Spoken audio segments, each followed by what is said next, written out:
इसके बाद हम उस विशाल मेंढक की ओर बढ़े। हवा में कोहरा और घना होता जा रहा था। रास्ते में लगातार छोटे मोटे बियॉन्ड यीशो म्यूटेटेड बीस्ट हमला कर रहे थे। मात्र 600 मीटर की दूरी तय करने में हमें लगभग 1 घंटा लग गया। अंत में हमें कोहरे में छिपा वह विशाल साया मिल ही गया। उसकी ऊंचाई उस मेंटिस जितनी ही थी, लेकिन उसका शरीर एक बड़े ट्रक जितना भारी भरकम था। उसकी दोनों आंखें इधर उधर घूम रही थीं और वह बीच बीच में अपनी लंबी जीभ निकालकर फुटबॉल जितने बड़े मच्छरों को निगल रहा था। जू काफी देर तक सुनने खड़ा रहा। दूसरे भाई, क्या हम वाकई इससे लड़ने वाले हैं? मुझे लग रहा है कि यह मुझे एक बार में निगल जाएगा। मैंने उस विशाल जीव को जटिल नजरों से देखा। मात्र कुछ घंटों में यह दर्जनों गुना बढ़ चुका था। तभी मेरे दिमाग में 2 अन्य मनुष्यों की चेतना महसूस हुई। मैंने फुसफुसाते हुए कहा, कोई और आ रहा है। कोहरे से वर्दी पहने 2 पुलिस अधिकारी बाहर निकले। छात्रों, यहाँ बहुत खतरा है, तुरंत अपने हॉस्टल वापस जाओ। जू को लगा जैसे उसे रक्षक मिल गए हों। पुलिस अंकल, आप सही समय पर आए हैं। हम बस इस राक्षस को मारने की योजना बना रहे थे। ये सुनकर बुजुर्ग अधिकारी गुस्से में चिल्लाया, बकवास! ये राक्षस अब तक 5 लोगों की जान ले चुका है जो तुम्हारी तरह ही कॉलेज के छात्र थे। हम भी इसे सिर्फ यहाँ तक सीमित रख पाए हैं और तुम इसे मारने की सोच रहे हो। वापस जाओ। पुलिस अंकल, क्या आपके पास भी इसे खत्म करने का कोई तरीका नहीं है? तरीका क्यों नहीं है, बस हमारे पास गोला बारूद एम्यूनिशन सीमित है। कल शरण स्थल जाते समय पता नहीं कितनी जरूरत पड़े, इसलिए इसे यहाँ बर्बाद करना ठीक नहीं है। तो क्या आपने किसी शौर्य अवेकेंड एबिलिटी यूजर को नहीं बुलाया? पास खड़ी महिला अधिकारी ने उपहास करते हुए कहा,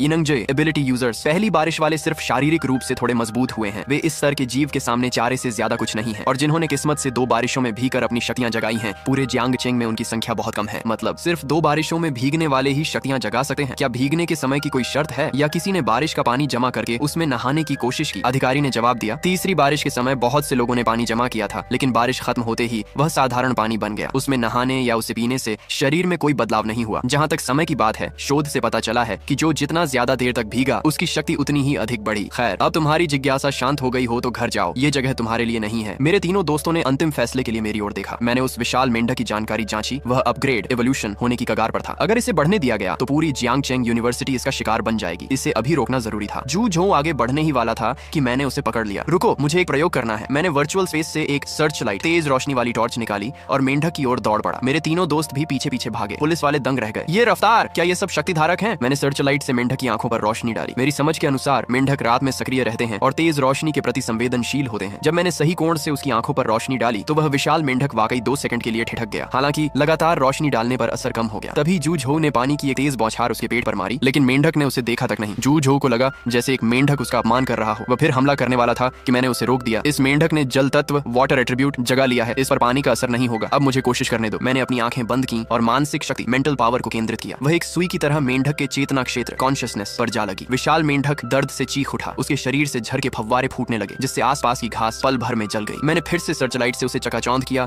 और बाकी तीनों ने मौके का फायदा उठाकर हमला कर दिया। हम चारों उस विशाल मेंढक के साथ गुरिल्ला युद्ध, हिट एंड रन करने लगे। इसी बीच एक जवान पुलिसकर्मी अपने कप्तान के पास दौड़ता हुआ आया। कप्तान, वह विशाल मेंटिस मारा जा चुका है। उसके दोनों पंजे भी गायब हैं। महिला अधिकारी चौंक गई। पंजों की बात कर रहे हो? जवान ने उसी दिशा में इशारा किया जहां हम लड़ रहे थे। हाँ, क्या इन छात्रों ने ही उसे मारा है? आधे घंटे की लड़ाई के बाद विशाल मेंढक लहूलुहान हो चुका था। उसे अपनी गलती का एहसास हुआ और उसने भागने की कोशिश की। चेंगी ने मिट्टी की दीवार से उसका रास्ता रोका, लेकिन एक मेंढक के लिए वह रुकावट नहीं थी। उसने अपनी टांगों के जोर से ऊंची छलांग लगाई, लेकिन जब वह हवा में सबसे ऊंची जगह पर था, मैंने फिर से मानसिक हमला किया। उसका विशाल शरीर धड़ाम से जमीन पर गिरा। हम चारों ने तुरंत उस पर अंतिम प्रहार किए। मेंढक की सांसें उखड़ने लगी। उसकी बड़ी पानीदार आंखें जैसे रहम की भीख मांग रही थी। मेरे चेहरे पर कोई सहानुभूति नहीं थी। तीसरे भाई, क्या तुम इसके साथ अनुबंध करना चाहते हो? शियाओ युलियांग ने उस विशाल जीव को देखा और फिर कहा, दूसरे भाई, इसे मार डालो। इसके शरीर पर हमारे बहुत से साथियों का खून लगा है। ये जीने के लायक नहीं है। मैंने मेंटिस के एक ही वार से उसे खत्म कर दिया। नाम विशाल मेंढक, स्तर प्रथम श्रेणी काबियन यीशो म्यूटेटेड बीस्ट, स्थिति मृत, शेष मूल्य जहर की थैली, जल और विष दोहरे तत्व वाला कोर उत्परिवर्तित मेंढक का मांस। जहर की थैली और कोर निकालने के बाद मैंने पूरे मेंढक के मांस को अपने वर्चुअल स्पेस में रख लिया। यह दृश्य देखकर उन तीनों पुलिसकर्मियों की आंखें फटी रह गईं। क्या यह स्पेस एट्रीब्यूट वाला शक्ति धारक है? अधिकारी जानता था कि पूरी सेना में एक भी स्पेस यूजर नहीं है और इस कयामत के द्वार में सामान ले जाने की यह क्षमता किसी वरदान से कम नहीं थी। वह ऐसे हुनरमंद इंसान को हाथ से नहीं जाने देना चाहता था। वह हमारे पास आया और बोला, छात्रों, क्या तुम हमारे साथ जुड़ना चाहोगे? हम चारों एक पल के लिए ठिठक गए। मौजूदा स्थिति में सेना के साथ जुड़ना सबसे बड़ी सुरक्षा की गारंटी थी, लेकिन काफी सोचने के बाद हमने मना कर दिया। सेना अच्छी थी, लेकिन हम जैसे नए कॉलेज छात्रों के लिए शायद वह बंधन सही नहीं था। हालांकि अधिकारी ने हार नहीं मानी। उन्होंने प्रस्ताव रखा कि क्या हम कल जियांगचेंग विश्वविद्यालय के छात्रों और शिक्षकों को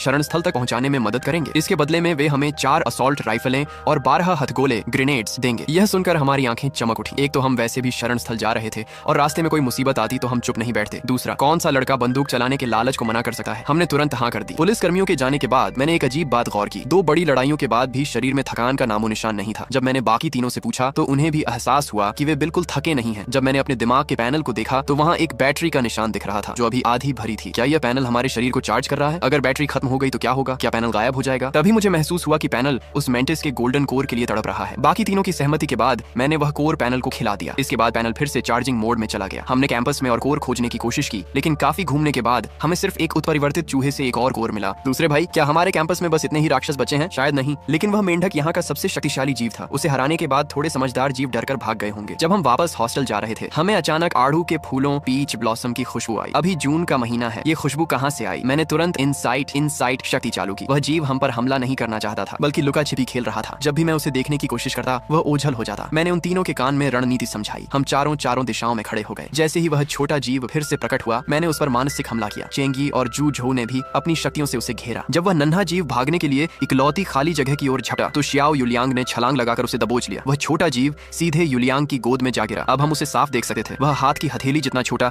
एक ट्री स्पिरिट था। नाम भाग्यशाली आड़ू का पेड़। सर प्रथम श्रेणी का पौधा। शक्ति 15, चपलता 30, सहन शक्ति 20, मानसिक शक्ति 25, आत्मीयता 10, तत्व प्रकृति, कौशल, टेलीपोर्टेशन, जीवन बहाली, लाइफ रिकवरी। मेरी आंखें चमक उठी। तीसरे भाई, ये हीलर है। हमारी टीम में एक डॉक्टर की कमी थी। तुम्हें कैसा लग रहा है? दूसरे भाई, अब क्या सोचना, बस यही चाहिए। वैसे भी मारकाट मेरा स्टाइल नहीं है। युलियांग ने उस नन्हे जीव को अपनी आंखों के सामने उठाया और कहा, नन्हे दोस्त, क्या तुम्हें लुका छिपी पसंद है? मेरे साथ घर चलोगे? मेरा घर बहुत बड़ा है। यह सुनते ही नन्हे ट्री स्पिरिट की मुरझाई पत्तियां खिल उठी, लेकिन फिर से धीरे धीरे झुक गईं। युलियांग, अपनी अनुबंध जगह कॉन्ट्रैक्ट स्पेस खोलकर उसे दिखाओ, शायद इसे कोई चिंता है। युलियांग ने आंखें बंद की और ट्री स्पिरिट के सामने एक नई दुनिया खुल गई। वहाँ हरियाली, पहाड़, घास के मैदान और बहते बादल थे। वह नन्हा जीव खुशी से उछल पड़ा। उसे वहाँ भरपूर आध्यात्मिक ऊर्जा, स्पिरिचुअल एनर्जी महसूस हुई और वह कूद कर अंदर चला गया। हम चारों बहुत खुश थे। युलियांग का अनुबंध आसानी से पूरा हो गया। जब मैंने युलियांग के गुणों, एट्रीब्यूट्स को फिर से देखा तो मैं दंग रह गया। हालांकि उसे लाइफ रिकवरी नहीं मिली थी, लेकिन टेलीपोर्टेशन की शक्ति मिली थी, जो लड़ाई में बहुत काम आती है। उससे भी ज्यादा चौंकाने वाली बात उसकी चारों बुनियादी शक्तियों में हुई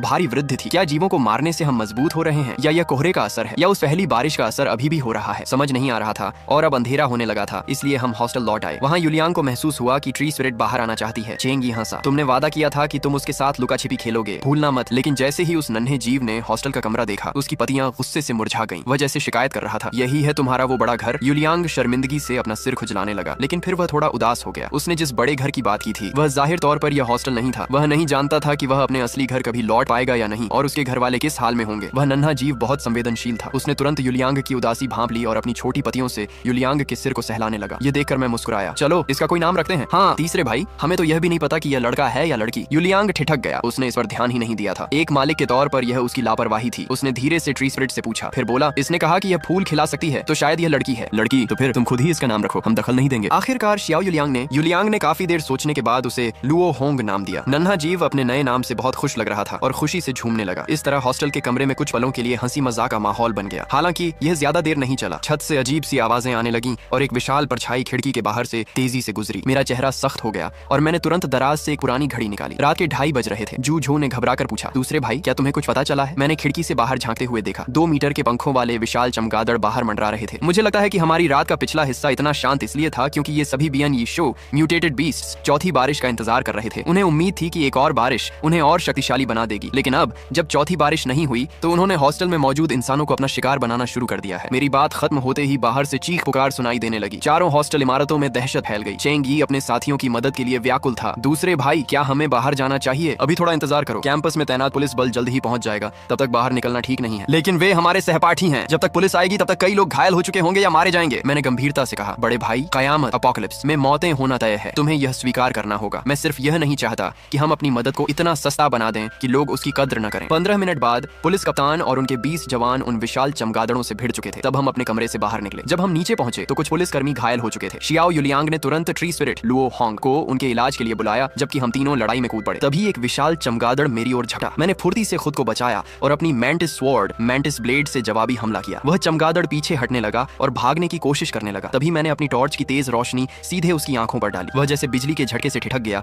और सीधा नीचे गिरा। मैंने तुरंत एक ही बार में उसे खत्म कर दिया। फिर मैंने स्पेस से और टॉर्च निकालकर बाकी तीनों को दी। जल्द ही हॉस्टल के बाहर के चमगादड़ खत्म हो गए, लेकिन कई अंदर घुस चुके थे। पुलिस कप्तान ने टीम को 4 हिस्सों में बांट दिया। चेंगी, युलियांग और जू झो क्रमशः पहली, दूसरी और तीसरी बिल्डिंग में गए, जबकि मैं चौथी बिल्डिंग में रुक गया। मुझे महसूस हो रहा था कि यहाँ आसपास कोई बहुत शक्तिशाली जीव मौजूद है। जैसे ही मैंने छठी मंजिल के एक पुराने खाली कमरे का दरवाजा खोला, मेरे पसीने छूट गए। कमरे जितना ऊंचा एक विशाल चमगादड़ मुझे घूर रहा था। उसके पंख कमरे के अंदर पूरी तरह खुल भी नहीं पा रहे थे। अंधेरे में उसकी आंखें गहरी लाल चमक रही थी। नाम ब्लड बैट किंग। सर द्वितीय श्रेणी का उत्परिवर्तित जीव, शक्ति 34 5 चपलता, 86 7 सहन शक्ति, 87 4 मानसिक शक्ति, 21 6 क्रोध, 80% विशेषता, रक्त ऊर्जा, कौशल, रक्त चूसना, रक्त जमाना, अग्नि रक्त, कमजोरी, गर्भवती है जिससे ताकत काफी कम हो गई है। जैसे ही मैंने उसकी जानकारी पढ़ी वह एक गोली की तरह मेरी ओर झपटा। मैं दरवाजे के बाहर कूदा, बैट किंग हॉस्टल से निकलकर गलियारे के बाहर खुले आसमान में आ गया। उसके पंख आकाश को ढंकने वाले विशाल पर्दे जैसे फैल गए। मैंने तुरंत मानसिक हमला किया। उस राक्षस को लगा जैसे उसके दिमाग में कोई तीर चुभ गया हो और वह दर्द से कराह उठा। उसे समझ आया कि उसका रक्त जमाना कौशल मानसिक हमले पर काम नहीं कर रहा, जिससे उसका गुस्सा और बढ़ गया। उसने अपने पंख फड़फड़ाए और लाल बिजली की तरह मेरी ओर बढ़ा। मैं एक तरफ कूदा और वह दीवार से टकराकर उसमें बड़ा छेद कर गया। मैंने दूसरा मानसिक हमला किया। उसकी चीख पूरी बिल्डिंग में गूंज उठी। कमरों में छिपे छात्र इस आवाज से और डर गए। वे सांस लेने की हिम्मत भी नहीं जुटा पा रहे थे कि कहीं यह दानव उनकी ओर न आ जाए। उन्हें यह नहीं पता था कि इस बैट किंग की चीख ने आसपास के अन्य चमगादड़ों को बुला लिया है। वे सब अपनी जगह छोड़कर यहाँ पहुंचने लगे। मैंने दूर से आती आवाजों को सुना। मेरा चेहरा पीला पड़ गया। मुझे इसे जल्द खत्म करना होगा। 2 मानसिक हमलों ने उस पर ज्यादा असर नहीं किया था, शायद 3-4 और भी काफी ना हो। मुझे कोई और रास्ता ढूंढना था। जब बैट किंग ने फिर से हमला किया तो इस बार मैं पीछे नहीं हटा। मुझे अपनी चोटों की परवाह नहीं थी। मेरी नजरें बस उस पर टिकी थी। मैं डर रहा था कि मेंढक वाला जहर उस पर काम करेगा या नहीं। सौभाग्य से कुछ ही देर में जहर उसके घावों से पूरे शरीर में फैलने लगा। उसका विशाल शरीर बुरी तरह फड़कने लगा और उसकी कराहें किसी की भी रूह कंपा देने वाली थी। थोड़ी देर में वह शांत हो गया। लड़ाई खत्म होते ही मुझे अपनी चोटों का एहसास हुआ। दर्द असहनीय था और फर्श पर खून फैल गया था। तभी छोटे चमगादड़ों का झुंड वहां पहुंच गया। वे 6ठी मंजिल के बाहर हवा में मंडरा रहे थे, अपने राजा के शव को देखकर हैरान और अनिश्चित थे। मैंने अपनी तलवार उठाई और खड़ा हो गया। अगर उन्होंने हमला किया तो मुझे अपनी आखिरी ताकत झोंकनी होगी। तभी सीढ़ियों से दौड़ने की आवाजें आईं। चेंगी और बाकी साथी वहां पहुंचे और नजारा देखकर सन्न रह गए। दूसरे भाई, वे दौड़कर मेरे पास आए। शियाओ युलियांग ने तुरंत लुओ होंग को मेरे इलाज के लिए तैनात किया। जू झोउ ने जमीन पर पड़े उस विशाल शव को देखा और फिर हवा में उड़ते चमगादड़ों की ओर गुस्से से ताकने लगा। चेंगी ने पहले मेरे जख्मों को देखा और फिर उन बंद दरवाजों की ओर देखा जहां छात्र छिपे थे। उसके मन में कड़वाहट भर गई। उसने सोचा, एक भी छात्र बाहर नहीं आया। भले ही 2 बारिशों वाले लोग कम थे, लेकिन तीसरी बारिश में तो लगभग सब भीगे थे और उनके शरीर मजबूत हुए थे। फिर भी संकट के समय किसी ने मदद का हाथ नहीं बढ़ाया। इस पल उसे समझ आया कि उसके दूसरे भाई ने क्यों कहा था कि हमारी मदद को सस्ता मत समझो। उसने अपने मन में कहा, चेंगी, ये कयामत की दुनिया है, अपनी बेतुकी सहानुभूति और दया को अब त्याग दो। तभी सशस्त्र पुलिस वुजिंग की एक टीम मौके पर पहुंच गई और उन्होंने बाकी बचे छोटे चमगादड़ों का सफाया कर दिया। उस समय मेरी नजर जमीन पर पड़ी ब्लड बैट किंग पर पड़ी। सामान्य लूट के अलावा वहाँ 4 नवजात चमगादड़ भी थे। मैं उन नन्हे जीवों को देखकर कशमकश में पड़ गया कि उन्हें पालूं या मार दूं। फिलहाल मैंने उन्हें उसी कमरे में छिपा दिया और रात की लूट बटोरना शुरू किया। तभी कैप्टन हु मेरे पास आए। छात्र जियांग चुआन, मैंने देखा कि आप इन बियान यी शो म्यूटेटेड बीस्ट्स के शरीर से कुछ निकाल रहे हैं। क्या आप बता सकते हैं कि वह क्या है? Crystal core. क्रिस्टल कोर वह क्या है? उसका क्या उपयोग है? सच कहूं तो मुझे भी पूरी तरह नहीं पता, लेकिन मेरी अंतरात्मा कहती है कि यह चीज बहुत काम आने वाली है। मेरा सुझाव है कि आप लोग भी इन्हें इकट्ठा करना शुरू करें। कैप्टन हु ने सिर हिलाया और सोच में डूब गए। उन्हें नहीं पता था कि बेस पर इस बारे में कोई शोध चल रहा है या नहीं।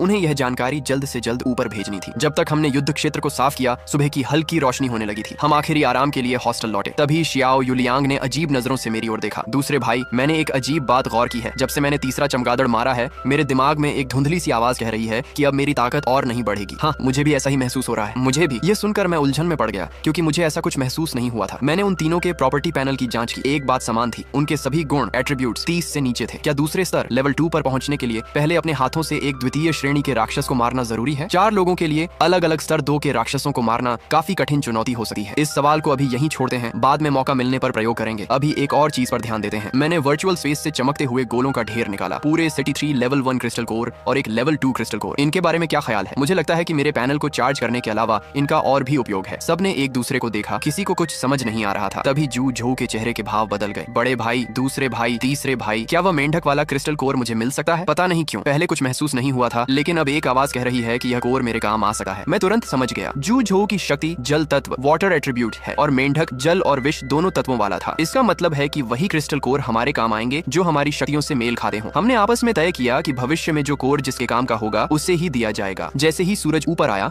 अन्य हॉस्टल के छात्र सेना के साथ शरण स्थल शेल्टर जाने के लिए निकलने लगे, लेकिन हम चारों अभी नहीं हिले क्योंकि हमें एक और जरूरी काम करना था, सफाई लूटिंग। कई छात्रों ने राशन जमा किया था जिसे वे साथ नहीं ले जा सकते थे। यहाँ मेरी स्पेस शक्ति काम आई। आधे घंटे की तलाशी में हमें 5 बोरी मैदा, 7 बोरी चावल, 2 बड़े ड्रम अल्कोहल और ढेर सारा फुटकर सामान मिला। अंत में हम उसी कमरे में लौटे जहाँ बैट किंग मिला था। तीसरे भाई, क्या तुम इन्हें पालकर अपना दूसरा अनुबंध जीव बनाना चाहते हो? नहीं, ये उस लायक नहीं है और इन्हें देखकर मुझे तुम्हारा घाव याद आएगा। युलियांग ने मेरी घायल दाहिनी भुजा की ओर देखा। मैं उसकी बात समझ गया। तो इन्हें मार देते हैं। वैसे भी ये अभी बहुत कमजोर हैं और इन्हें पालने में संसाधन बर्बाद होंगे। मैंने तुरंत उन्हें खत्म कर दिया। हम ठीक समय पर इकट्ठा होने वाली जगह पर पहुंचे, लेकिन हजारों लोगों की भीड़ टस से मस नहीं हो रही थी। कैप्टन हु चिंता में डूबे सामने देख रहे थे। पुलिस अंकल, हम अपने हथियार लेने आए हैं। उन्होंने हमें देखकर 2 बार सिर हिलाया और अपने मातहत को हथियार लाने का इशारा किया। मुझे आश्चर्य हुआ जब उन्होंने हमें लेटेस्ट टाइप 20 राइफलें और 20 एंटी टैंक मिसाइलें दी। हथियार पाकर हमें खाली कोने में उनका अभ्यास करने लगे। दूसरे भाई, क्या हम इस तरह अलग आकर जाने का समय तो नहीं चूक जाएंगे? चिंता मत करो, अभी हम कहीं नहीं जा रहे। कैप्टन हू ने बात करते समय 3 बार अपनी घड़ी देखी है। वह किसी का इंतजार कर रहे हैं। किसका इंतजार? शायद सेना या बेस के किसी खास आदमी का। 15 मिनट बाद मुझे एक अजनबी मानसिक शक्ति का एहसास हुआ। जब हम फिर से कैप्टन हू से मिले तो उनके साथ एक फटे हाल कपड़ों में आदमी खड़ा था। तभी कैप्टन ने सबको इकट्ठा किया, लेकिन खबर प्रस्थान की नहीं थी। सभी छात्र ध्यान दें, मुझे एक जरूरी सूचना देनी है। कल रात हमारे बेस पर हजारों बियान यी शाओ म्यूटेटेड बीस्ट्स ने हमला किया। सड़क साफ करने के लिए भेजी गई टीम बिखर गई है। अब जो छात्र हमारे साथ चलना चाहते हैं उन्हें अपनी सुरक्षा खुद करनी होगी। अगर आप इन राक्षसों का सामना करने के लिए तैयार नहीं हैं, तो आप यूनिवर्सिटी में रुकने का विकल्प चुन सकते हैं। ये सुनते ही भीड़ में गालियां शुरू हो गईं। जनता की रक्षा करना सेना का कर्तव्य है। अगर हमें खुद की रक्षा करनी है तो तुम्हारी क्या जरूरत है? कई छात्र चुपचाप वापस कैंपस की ओर मुड़ गए। कैप्टन हू के चेहरे पर कोई भाव नहीं था। हजारों की भीड़ में से अब सिर्फ 2-3 हजार लोग ही बचे थे। मैं धीरे से मुस्कुराया। कितने मूर्ख हैं,